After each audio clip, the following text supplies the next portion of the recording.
teacher that inspired me the most was Miss McNair when I was in the first grade, and she taught us to read. And from that point on, I just loved reading, and I tried to read everything that I could read, canned goods, anything that was put before me. And my mother was like, she's reading canned goods. Can you believe she's reading on the back of the canned goods? But she is the one that inspired me the most. I would say Susan Jenkins. I'm going into a math major next year at Texas State, and she taught me how to have fun with math and just enjoy life while teaching. So I would love to be half the teacher that she is. There are 3 teachers that stick out in my mind more than the rest, and they were Merle Piccone, Susan Jenkins, and Janice Miller. They were all very structured in their teaching, and I did well with structure.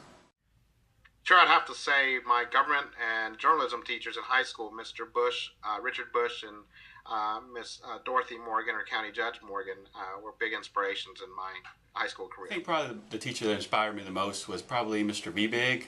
That's what I seem to remember the most. He always told us, seize the day. He always had a genuine care about his students. It always seemed like he cared about every single one, and it helped that he always read Paul Harvey to us. So that was always kind of interesting to have Mr. Big.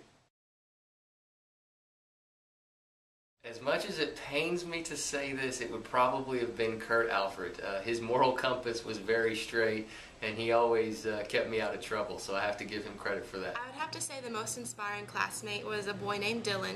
He was with the Special Services, but every time you would see Dylan in the hallways, he always had a smile on his face. He always went up to everyone he knew or even strangers and said hi.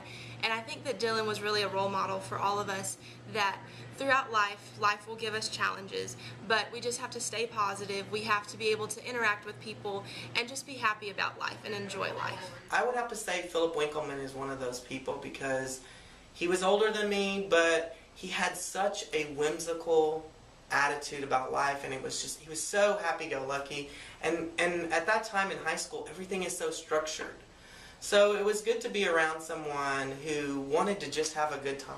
I would have to say the classmate that inspired me the most, and she probably doesn't know she inspired me, was Donna Williams. She has always been someone that in the back of my mind I looked up to. She's just a great person. I would say my best friend, Graham Hinkhouse. He showed me how to just not care so much and just ease off, and but still get serious at times, and basically just to have fun all the time. Yes, ma'am.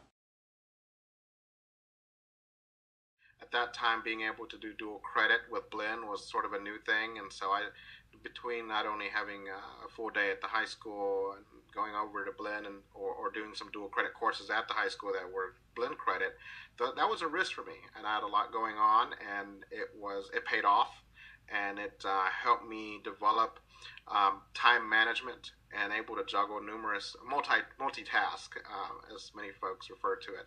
So it did contribute to that. Other risks academically, I tried to do as many honor classes as I could. That definitely paid off in the long run, helping me get into college and preparing me for college. Now you're getting too personal. Yes, I did take some risks, and the time my mom had to come to the school was the last time I thought about taking any risks.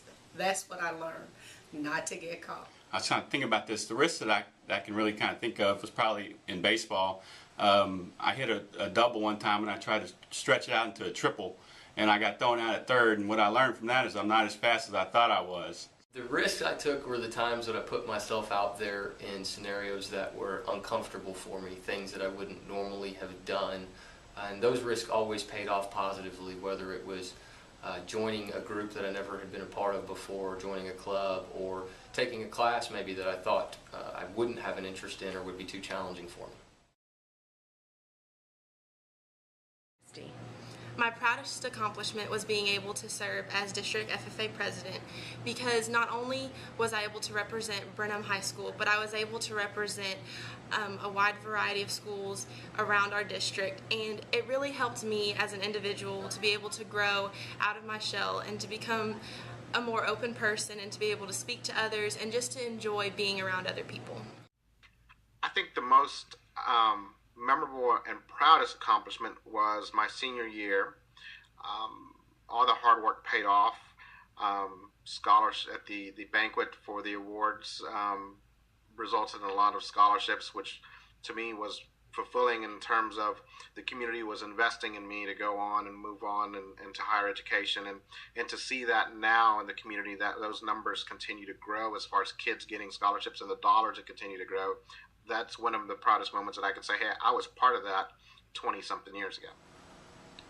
I graduated third in my class, and probably you would think that would be my best accomplishment, but I was also voted most dependable by the senior class, and that has stuck with me more than doing well in class.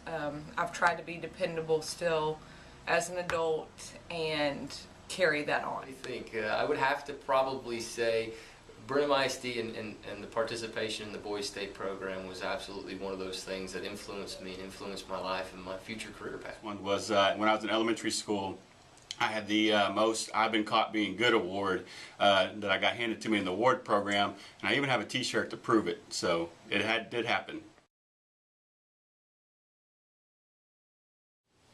Yes, it would.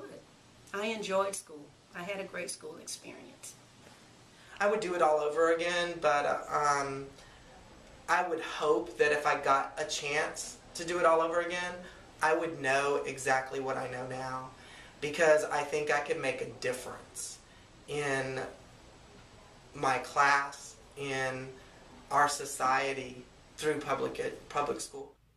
Absolutely, in a heartbeat, and I sort of have. My wife and I moved back home over 8 years ago, and our kids are going through Brenham Independent School District, and we chose to come home so that they would have the core values that we had, and along the mission statement of the high school, the community and the partnership of families and community to help students. That's why we wanted our kids to go through Brenham Independent School District. And so I guess you can say, yes, I'd do it all over again, and we're doing it with our kids. I would definitely go through school again. I remember when I was little that I just wanted to graduate, and then whenever I found myself in my sophomore and junior year of high school, I wanted to go back to kindergarten. Brenham ISD was it was some of the best years of my life, and I truly enjoyed it. I enjoyed the people, I enjoyed the teachers, and it was something I would definitely do over again. I would most definitely do it all over again. I would definitely do it all over again. High school was a ton of fun for me. I was involved in a whole lot, so that helped a lot. Being involved in clubs and athletics and all the fun classes. I enjoyed Brenham High School a ton. I would absolutely do it all over again. I had a great time. It was good. Absolutely not. I'm glad it's done. I won't want to study everything I already did, and no, I won't do it all over again.